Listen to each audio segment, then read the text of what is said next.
So let's move over to the I. Let's move over to CBS, because CBS is the opposite of ABC. Unfortunately, CBS is a beast. These guys can't be stopped. Whatever they touch turns to gold. And people talk a lot. There's a lot being said about CBS and all their procedurals and all their stuff, but they're really killing it with the comedies. Their comedies are freaking giant hits. They've been hits for about 10 or 12 years. Well, I think the thing with CBS is they know what they're good at. And they hammer it. They hammer it like crazy. Well, sure, the procedurals and all the CISs. Yeah, and, and the comedies, the multicam, the multicam comedies too. I mean, there was a time where people just felt like the NBC Must See TV type schedule with the one camera comedies were the way to go. But CBS has proven them wrong. I mean, everyone loves Raymond's one of the biggest shows of all time. King of Queens, one of the biggest shows of all time. 2.5 Men. Now Big Bang Theory. Now Mike and Molly. So they're doing it. Yeah. So that being said, they really don't have. They're only coming out with one comedy, because they're like, comedy's like, we're good, but they got 4 new dramas and one comedy. They got a couple, of course. They're all kind of procedural ish, but the comedy have something called the McCarthys, and dramas they have something called Scorpion, and of course, a big shocker, another NCIS spinoff called NCIS New Orleans, Madam Secretary, and Stalker. Let's get into these. I just want to really touch on NCIS New Orleans, because they actually premiered the crossover was last night. If you watch NCIS, they go to New Orleans and they do the crossover, and they meet the new gang, which includes Scott Bakula and CCH Pounder and some others. And look, there's no chance that this show is not going to be a monster hit. All these things are monster hits. People love these NCIS procedurals. Like, I mean, and it's really, if for those who don't know, it's the Naval Crime Investigation Service, I think is what it is. I believe you're right. Yes. And so it's all sort of based around this sort of Navy unit, which is spun off from JAG, which is kind of spun off from A Few Good Men, that sort of thing. But so yeah, it's really interesting that they're able to sort of find a place with a port. And and hey, and I guess there really is a giant NCIS office in New Orleans, and they were talking about it, like, we should do a sweeps episode. We should go down there, and then of course Mark Harmon's like, this is actually a show. So sure enough, they pitched it, and they're doing a show. And it looks, for me, I mean, it's not my thing. Like, I get it, and everyone's got the southern drawl, and everyone's talking about crawdads and and gumbo, crawfish, little crawfish and gumbo down here. Etouffee. Yeah, etouffee. My favorite. And that dead body looks like an etouffee. I'm like, ugh. But it's gonna be a hit. So there's that. I don't know. We don't have to. We can. Angry. I don't know why you're angry. It's gonna be a hit. Scott Bakula's great. NCIS is great. And I love and CCH Pounder, and it's got Zoe McClain. It's got Lucas Black. It's got a great cast. It's got great pedigree. Would you give him a smile? It's a nice place. New Orleans, like something terrible. Look, at least find a dead body. At least there are some really cool cities that NCIS or CBS procedural still haven't hit. So there goes New Orleans. When they start doing cool city to go to. When they start doing NCIS Oshkosh, then that's what I said. I think next is Milwaukee. I think this is where we're going. There's nowhere else to go. The naval operations in Milwaukee. Oh yeah, it's a dead body there. Look at that. Oh gosh. But is the Navy in Milwaukee, or the no? That's what I'm saying. They're gonna run out of cities eventually. They're gonna wind up in Milwaukee. Yeah.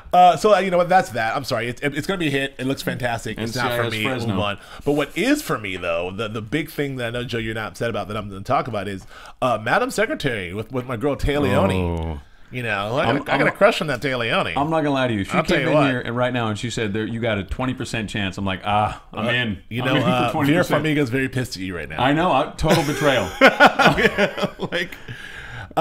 Taylor. I mean, so this looks fantastic. This is it's a kind of like a Good Wifey, more along the lines of The Good Wife meets. It's a different kind of procedural. It's kind of a West Wing meets Good Wife, right? And sort of that sort of thing. It's a strong female lead, ex-CIA analyst, sort of retired, doing her thing, who gets called up. This is not a spoiler in the pilot. Gets called up by a weird sort of set of circumstances. Gets asked by the president to be the Secretary of State.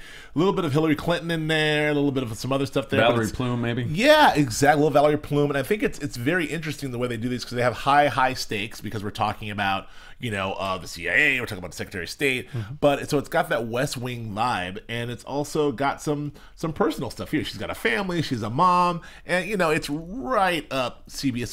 Just a right down the middle for CBS. Well, to I hear hit you. Out of the park. I hear you. It has a ring to it, kind of like The Good Wife. I definitely feel that, and Good Wife has been critically acclaimed as the best show on TV right now. So I could totally see CBS trying to emulate it with another show. It makes complete sense. Taya Leone, I feel like it's been forever since she's been on TV, but you know, everyone loves her. Besides the people in this room, loves a lot. Everybody loves Taya Leone. What do you think of this, Jules? I am so 100% in on this show. The second I saw the trailer, I mean, I hate to jump on the bandwagon, but I too love me some Taya Leone. And I like the balancing act that they're sort of portraying on her of being a family woman who stepped down from Washington, but is called back in, and now she has to, you know, balance these two worlds. Sure. And I'm sure she'll do it with panache and grace. There's a thing that can happen, and it's only a woman can really pull it off, and only a very, very specific, impressive, incredible, like that scene on the that walkway with the student who's complaining. He's complaining about, oh, I need more time, and she does that. Oh, I've got this babysitter and this thing at the house, and she goes, oh God, were we not doing the thing where we tell each other about our problems? Yeah. No. Oh, yeah. She does that in such a way that you're just like, that is an amazing lady. There's something so specific and so impressive, and I am so excited about this show. And I think it's important to note it's going to be Sunday nights at 8. It's actually not going to have a lead into The Good Wife, but it's right before The Good Wife. And as far as what it's up against, pretty much it's perfect. NBC does Sunday Night Football. Fox has its Simpsons and Brooklyn 911. I mean, the only real competition is probably Once Upon a Time, but it's a completely different kind of show. But, you know, it's up against the Giants. And the cable shows. The cable Sunday Night. Sunday Night is owned by HBO and Showtime. Those are going to be the big ones. But as far as against the broadcast networks, it's on at a good time slot. So. Yeah, until Game of Thrones comes back, and then we'll see. We're all in trouble. And True Detective and everything else. But, okay, so we love that. Julia, you have the one CBS comedy you have. I have the one comedy. I have the McCarthys. Yeah, like what's going on there? So that premieres on Thursday, October 30th at 9:30. It looks hilarious. Right before Halloween. You stumped me. It might be hilarious, and I just didn't. It's got Joey McIntyre you know from... What? The cast is phenomenal. Look, we got Joey McIntyre from New Kids on the Block. We have Laurie Metcalf. I don't know his name. But we have Tyler Ritter, who is fabulous, the son of John Ritter. Laurie Metcalf is hilarious in everything she does. What's the father's name again? Jack McGee. Oh, my God. I love him from Rescue Me. Yes, he's terrific. So awesome. What's the premise here? Oh, I'm so sorry. So the premise is a story about a gay son played by Tyler Ritter. And he's part of a very stereotypical, extremely tight-knit, sports-crazed Irish Boston clan. And he decides that he needs to break free, he needs to fly the coop, and he gets his job opportunity. And he tells them, and they do not... In Rhode Island. In Rhode Island. Which is not a real state. Yes, that was actually pretty funny. That was funny. So the family sort of suckers him into staying. Is pretty much the premise of it. Got it. So it's created by Brian Gallivan, who you might know from Are You There, Chelsea? Sure. Sassy Gay Friend, which was hysterical. Sassy Gay Friend, amazing. Absolutely phenomenal. Yeah. And he's calling this actually somewhat semi-autobiographical. This is actually the second pass of trying to get this on the air. They did the pilot last season, and the executives said it was too dark. They shot it one camera style, and they just thought it was too dark. So they sort of changed the way they were shooting it, multi-cameras in front of a studio audience, just to sort of brighten it up.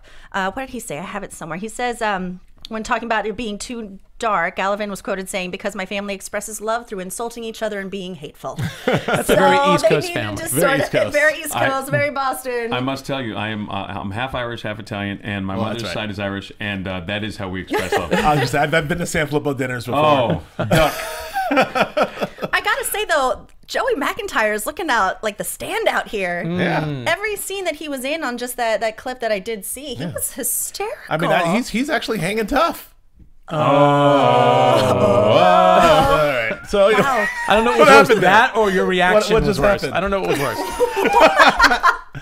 All right, let's Can I just say, before you move on, yes, I just want to say Brian Gallivan. I actually know the guy. If you follow comedy here in Los Angeles and go to any of the theaters like UCB, IO West, Second City, he's been and Groundlings. He's been a mainstay on all of them. Very, very brilliant guy. And Sassy Gay Friend, can't say enough good things about that. Yeah, really good. Really check that out. I really am optimistic about this show. I mean, other than the pilot, I really think, CBS comedies for me in the past, I've always been not expecting much out of them, but I refuse to eliminate this one. Right. You know, from contention, because I think it's going to be really awesome. They've got like I said, they got a great pedigree. They've got hits in comedy. So we'll see.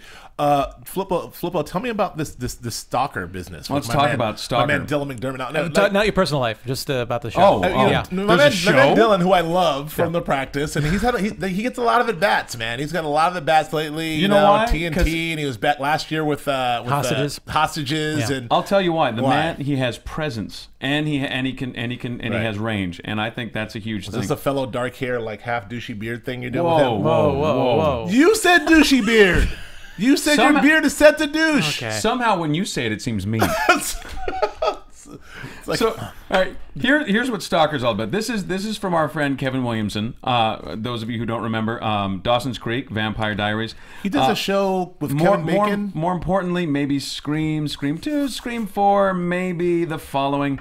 Kevin Williamson, I think, is responsible for more people losing sleep than anyone else on the planet, and he's probably on television or film murdered more co-eds than anyone else ever. Yes. And Stalker looks like it's going to be no exception. The whole thing starts out with the brutal murder of a co-ed. So here's what this show is about. This follows Maggie Q and Dylan McDermott. They are in the LAPD Stalker Unit, which I didn't know was a thing, but apparently it's a thing. Dylan McDermott. Is it a real thing? I don't know if it's a real thing. It should be a thing. It should be a thing. The Stalker Unit. Well, it's for the Threat Assessment Unit. Okay. Yeah, which seems to be Jamie J on that. There seem to be more and more cases about stalkers and restraining orders and all that stuff. I can imagine they actually have a division. If there's not a Threat Assessment Unit, there ought to be one. Yeah. Okay. Dylan McDermott's character did not apparently know that this existed either. He has a very casual, nonchalant approach to this. Maggie Q, on the other hand, her character has been a victim of stalking at some point in the past. We're given the impression that something went down. We don't know specifically what, but she has obviously reacted very, very strongly. So she goes a little bit rogue every now and again, and so that's what this is going to follow. This is going to be. It looks like it's going to be a serial, basically following stalkers. So I think the AfterBuzz show should be a guy with a hood and a girl, and the guy just staring at the girl like, the whole time when he's talking. Well, I mean, I don't know. The bus backs are all over town, and it's just like the hood.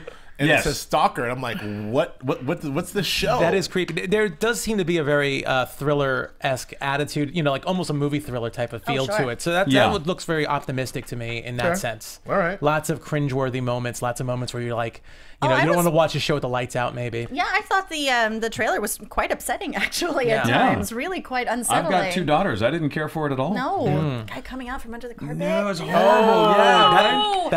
It's in that mirror shot, which is always the worst. Because if they're shooting into a mirror, something terrible is going to happen. And then you see the hands kind of creep out from under the gun. Yeah.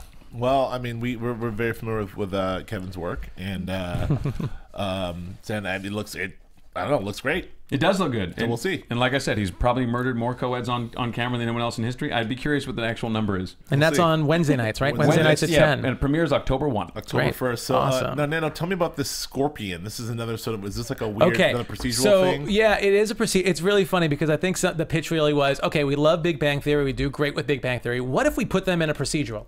Because that's really what it is. Exactly. What if we put the cast from Big Bang Theory into a procedural? Because it's pretty much just a bunch of incredibly... More enemies for Sheldon. Yeah, exactly. More enemies for Sheldon. We go against Sheldon's enemies every single week. That would be awesome. I'll say more Emmys for Sheldon. Oh, more Emmys, too. Well, I meant the idea is more enemies. But yeah, pretty much what it is, it's this group of incredibly smart intellectual people, all with certain neuroses, like one person, and Catherine McPhee, who is the pretty girl, the cherry on top of any show. Yeah, of course, she's the pretty girl who is, who the lead is, of course, is attracted to, and even like her and Kaylee Cuoco, they're both waitresses in their shows. So it goes to show you. So the women can't be geniuses. Well, is what they're saying. I'm not saying the women can't. No, I'm just saying that show. Like both Big Bang Theory is about the 4 smart guys and the waitress. This is about the super smart.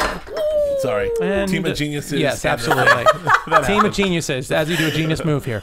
No, they have a super smart hot chick who does all the mechanical stuff. Oh, okay. Yeah. So it's not just smart guys and then a hot girl.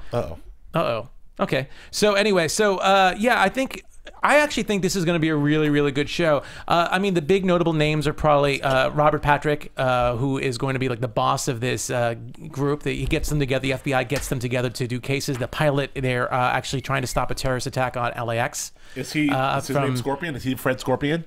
No, he's not Scorpion. That's just a name. That's just the name of the unit. Yeah, okay, absolutely, the unit. So and Catherine McPhee's adorable. I mean, people who know her from American Idol, also from Smash. So you know, she's adorable, and I really have high hopes. It's mainly an ensemble cast. The lead guy, if I could say his name right, is Elias Gabel.